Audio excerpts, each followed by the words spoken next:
My parents treated me like a miracle, while erasing my sister from existence, then ignored her passing. To celebrate my birthday, so I used her diary to reveal their abuse, and destroyed their lives with one perfectly timed moment of revenge. Growing up, my parents coddled me like I was some kind of miracle boy. Every little thing I did was celebrated, and everything I wanted was handed to me. Mediocre grades meant getting taken out to my favorite restaurants, and I had a weekly allowance of $35 at 6 years old. They posted every detail about my life on Facebook, bragging about me like I was their prized possession. But the problem was, I wasn't their only kid. My sister Ava was 3 years younger than me, and she was the total opposite in their eyes. A failure, a screw-up deserving of nothing. Some of their friends didn't even know Ava existed. That's how little they talked about her. But the thing was, Ava was amazing. She was better than me at school, sports, making friends, but my parents didn't care. They didn't just not care either. They'd force her to lose her friends or drop her grades, so I don't feel ashamed. It hurt her a lot. Every time I looked in her eyes, she was on the verge of crying. So when I was 8, I sat her down, and Pinky promised her that from today, I'd be the best big brother ever. And so from that day on, every time she brought home a good grade, I'd hype her up and use my allowance to buy her ice cream. I'd persuade our parents into going to her games by saying that I wanted to go. Every time our parents dismissed her achievements, I'd be the first one there, clapping for her and making her feel like every child should feel, loved, heard, and seen. Our bond grew extremely strong over the years, but then tragedy struck. I was coming home from my first year of college, and my parents had planned a huge celebration for my 19th birthday. I told them I didn't want all that, but they never listened, just kept planning everything for me. I told them again, I didn't care about that. The thing I wanted most was to spend time with Ava again. She was 16 now, bright and full of life despite everything she went through. They just chuckled at me, saying why would I want to spend time with their reject little sister? I ignored them. A few days before my birthday, Ava came bouncing into my room, holding the scrapbook she'd been making for months. She showed me pages filled with pictures and memories from our childhood. It's not finished yet, she said, smiling proudly. I still need a few more things to make it perfect. I hugged her tight. And then, just 3 days before the party, it happened. Ava was in a horrible car accident on her way to get art supplies for the scrapbook. She didn't make it. I collapsed to the floor when I heard, crying so hard it felt like my soul was tearing apart, and all my parents could do was exchange a cold glance. My mother's first words were, "We'll need to adjust the birthday arrangements." The days after felt surreal. My parents mechanically arranged a sparse funeral, barely seeming to register what had happened. Instead, they obsessed over the details of my birthday party. When I begged them to cancel, my mom just said cheerfully, "Life goes on. Ava wouldn't want us to cancel your special day," but all I saw was them spending more time choosing my birthday cake than Ava's coffin. Cleaning out her room was unbearable. I sat in the middle of her floor, surrounded by her clothes and art supplies, tears streaming down my face. That's when I found her diary. Every page broke me a little more, reading about how deeply she felt our parents' rejection, but never blaming me. "Max is the only one who sees me," she wrote. "He makes me feel like I matter." The scrapbook was there too, unfinished. At the funeral, I gave a eulogy that left everyone in tears. Everyone except our parents, who stood there, expressionless. Afterward, Dad pulled me aside, whispering, "Let's put this behind us. We have your birthday dinner reservations at 7. I felt sick to my stomach. On my birthday, the house was decorated lavishly. My parents handed me expensive gifts and revealed a huge cake reading,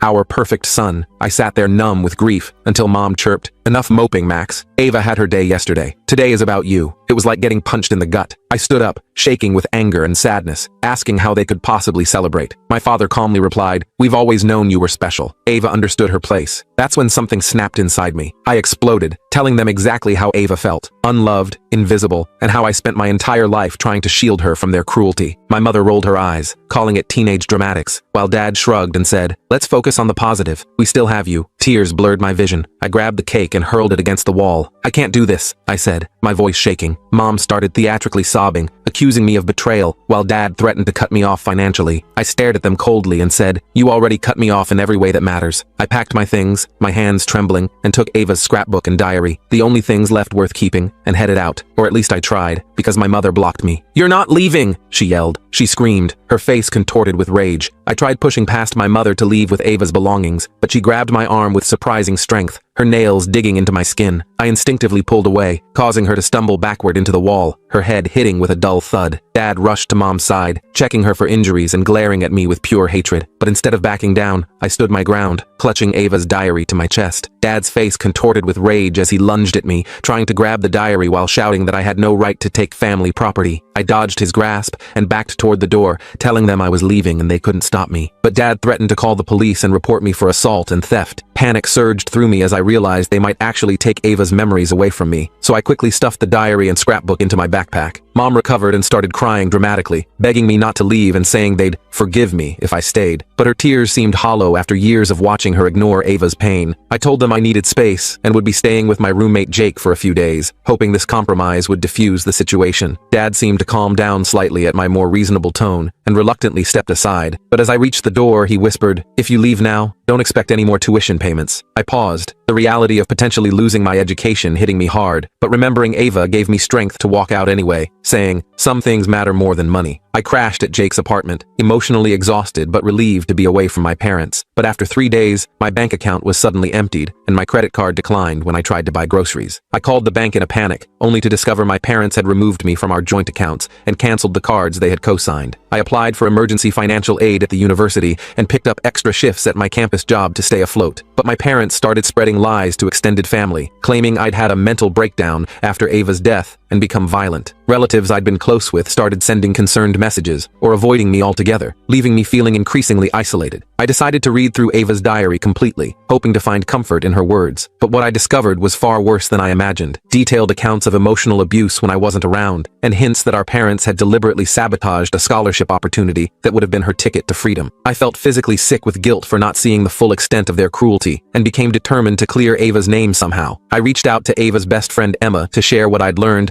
and possibly get more insight. But when we met at a coffee shop, I noticed someone watching us, my father sitting in his car across the street. Emma and I moved our conversation to her apartment, where she revealed Ava had been secretly recording our parents' behavior on her phone for months before the accident. Emma explained that Ava's phone had been returned to our parents after the accident, but she had backed up some of the recordings to a cloud account she shared with Emma for a school project. We spent hours listening to the recordings, hearing my mother tell Ava she was a mistake, and my father threatening to send her to a boarding school if she overshadowed me again, providing concrete evidence of their abuse. Armed with Ava's recordings, I decided to confront my parents one more time, hoping they'd finally acknowledge what they'd done. But when I arrived at the house, I found them hosting a dinner party with family friends, acting like grieving parents. I lost my composure and played one of the recordings loudly from my phone, causing shocked silence to fall over the gathering, as my mother's voice clearly said, "We only wanted one child, Ava. Max was enough." The guests looked horrified, and my parents scrambled to explain it away as Ava manipulating conversations. But my Aunt Susan, who had always been kind to Ava, stood up and asked them point blank if they had always treated Ava differently. The room divided, with some guests awkwardly leaving while others stayed, creating a tense standoff as my parents realized their carefully crafted image was crumbling. Dad pulled me into his study, offering to reinstate my financial support if I stopped this nonsense, and told everyone the recordings were fake. But I refused to betray Ava again, even for financial security. He changed tactics, threatening to sue me for defamation and destroying the family, showing he cared more about appearances than acknowledging the truth. I returned to the living room to find Mom sobbing to the remaining guests about how ungrateful her children were. But Aunt Susan was looking through Ava's scrapbook, which I had brought with me, seeing the stark difference between family photos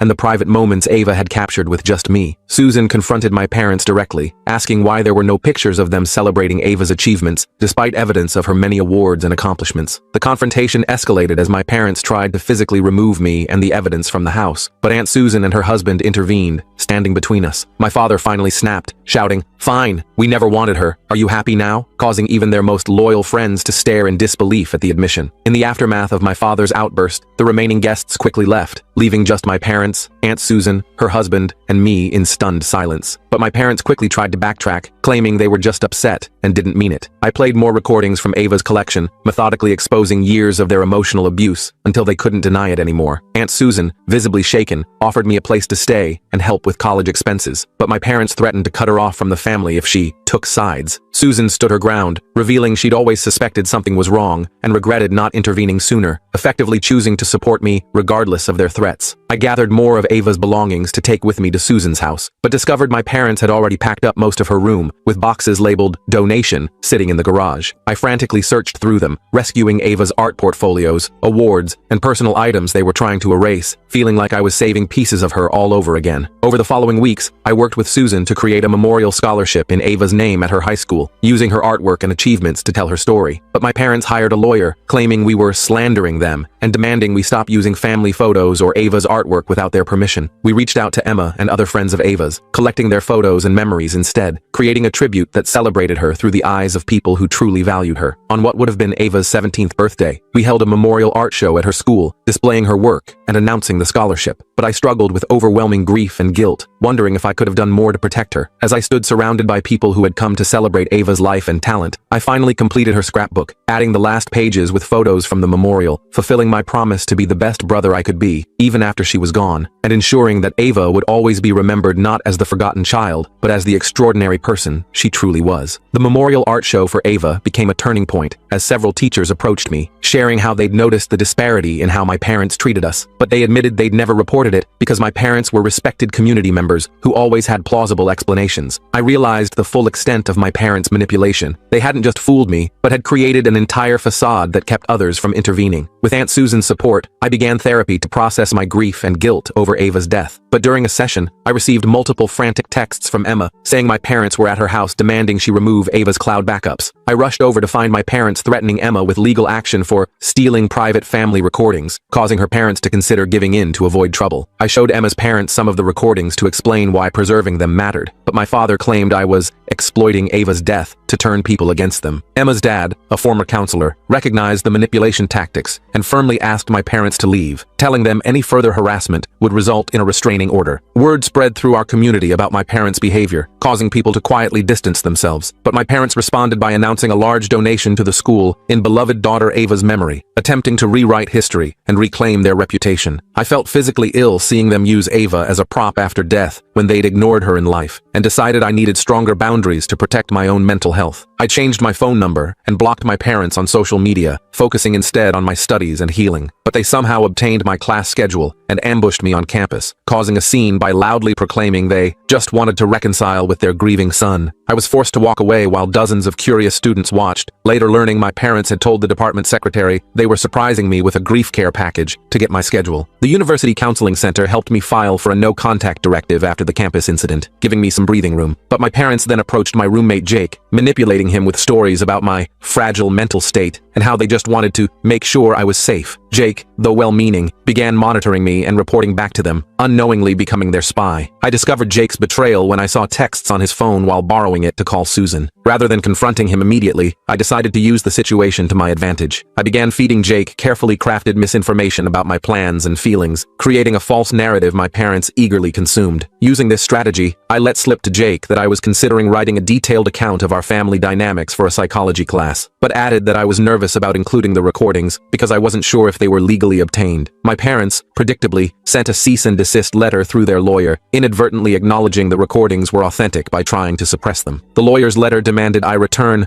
all property belonging to the family, including diaries, recordings, and photographs. But I had already created secure digital backups of everything with Susan's help. When I showed the letter to my therapist, she recognized it as continued emotional abuse and suggested I consider legal options to protect myself. I consulted with a family law attorney who reviewed Ava's recordings and my documentation, but explained that while the evidence showed clear emotional abuse, legal action would be expensive and emotionally draining. The attorney instead helped me draft a powerful response letter detailing exactly how my parents had failed both their children, with specific examples from the recordings, ending with my terms for any future contact. My letter to my parents included conditions: acknowledge their treatment of Ava, attend family therapy if they wanted any relationship with me, and stop the public performance of grieving parents. But instead of responding directly, they showed up at Aunt Susan's house unannounced, demanding to speak with me. Susan called me at work, warning me not to come home until they left, as they were becoming increasingly agitated. I finished my shift and headed to Emma's place instead, but noticed my father's car following me through traffic. When I took several random turns to confirm I was being followed, he stayed right behind me. I drove directly to the police station, where I explained the situation and asked for help, resulting in an officer speaking to my father about harassment. The police intervention temporarily stopped the following, but escalated my parents' tactics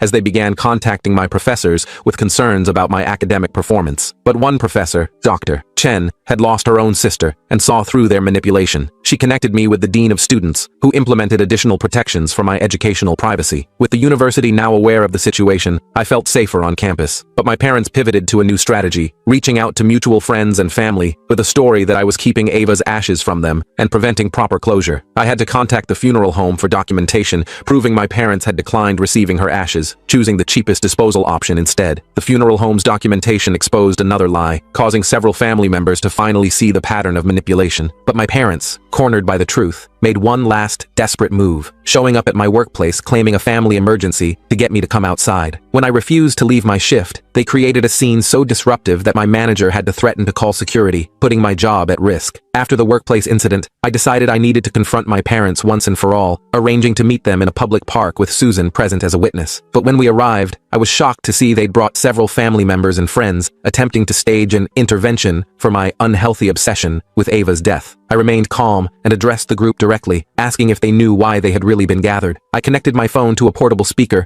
and played a compilation of the most damning recordings of my parents' treatment of Ava. But my father lunged forward, trying to grab my phone and stop the playback. Susan stepped between us, while the assembled friends and family members listened in growing horror to my mother telling Ava she was nothing compared to her brother. As the recordings continued, some family members tried to leave, uncomfortable with what they were hearing. But my parents blocked their path, insisting everything was being taken out of context. My cousin Tyler, who had been close to Ava, stood up and shared his own observations of how they'd treated her at family gatherings, opening the floodgates for others to speak up. One by one, people shared small moments they'd witnessed. Ava being ignored at Christmas while I received piles of gifts, her achievements being dismissed, the constant comparisons, creating a devastating collective testimony. But my parents became increasingly defensive, eventually shouting that everyone was ganging up on them. My usually quiet grandfather stood up and told them, "I've heard enough," before walking away, followed by almost everyone else. Left with just us and two stubborn family friends, my father finally dropped the facade, coldly stating that they had always known I was the special one, and Ava was just average. But I pulled out the final piece of evidence, Ava's academic records showing she had qualified for advanced placement in multiple subjects, alongside rejection letters with my parents' signatures declining these opportunities. Their last supporters finally saw the truth, leaving my parents truly alone with the consequences of their actions for the first time. In the weeks following the park confrontation, extended family rallied around me, sharing their regrets for not seeing the truth sooner, but I struggled with accepting their support, wondering where they had been when Ava needed them. I started a family discussion group focused on recognizing signs of favoritism and emotional abuse, turning our painful experience into an opportunity for growth and awareness. My parents made one final attempt to regain control, threatening to sell our childhood home, where I still hoped to retrieve more of Ava's belongings if I didn't end this nonsense. But Aunt Susan and Uncle Dave offered to buy the house themselves, neutralizing the threat. I was able to thoroughly search the house before they moved in, discovering a hidden box of Ava's awards and accomplishments my parents had kept from us both. The Ava Evans Memorial Scholarship gained momentum, with enough donations to support 2 students annually, but I worried that as time passed, people would forget the real Ava behind the scholarship. I worked with Emma and Ava's art teacher to create a permanent exhibition of her work in the school gallery, ensuring her talent would continue inspiring others. As the 1-year anniversary of Ava's death approached, I braced myself for renewed grief, but instead found unexpected healing in completing a project she'd never finished, a children's book she'd been illustrating about 2 siblings who could only see the stars when they were together. I partnered with a local publisher to release Starlight Siblings under Ava's name, with proceeds going to her scholarship fund. At the book launch, I prepared myself for my parents possibly showing up to cause a scene, but instead received a thin envelope containing a brief note acknowledging they had made mistakes with Ava, along with her birth bracelet from the hospital. While it wasn't the full accountability I'd hoped for, I recognized it as perhaps the first honest moment from them in years. Not enough for reconciliation, but enough to help me move forward, knowing that through the scholarship, the art exhibition, and now her book, Ava had finally become visible to everyone. Her light no longer dimmed by anyone, her story told in her own voice, and her legacy one of creativity and resilience, rather than victimhood, fulfilling my childhood promise to be the best brother possible by ensuring she would never be forgotten or diminished again.